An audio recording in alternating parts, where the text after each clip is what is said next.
try to be very careful in terms of saying masculine and feminine instead of male and female. We all have masculine and feminine within us. It is the yin and yang. Feminine is our emotional, creative, spiritual, intuitive side. Masculine is our reasoning, our analytical side, our linear process. So no, I am not saying women should submit to men. And I actually already did a video a while back wherein I discussed the letter to Ephesus, wherein the author used the word submit, as in, wives submit to your husbands. That the Greek word that was used was hupotasso, and that actually means to fall in line in an orderly manner in order to battle an enemy.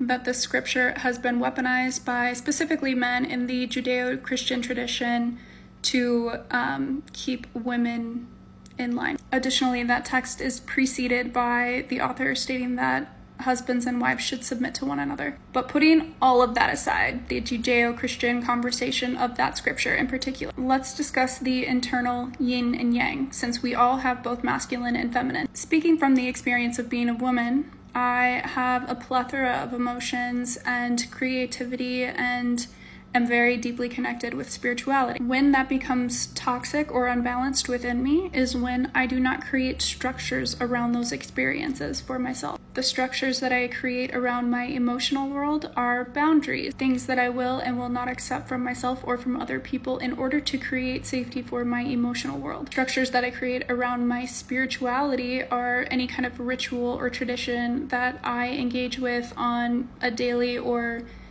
continual basis. Structures that I create around my creativity are anything that inspire me, so engaging with those activities on a daily, weekly basis in order to maintain my inspiration. So all of those experiences are happening within me internally.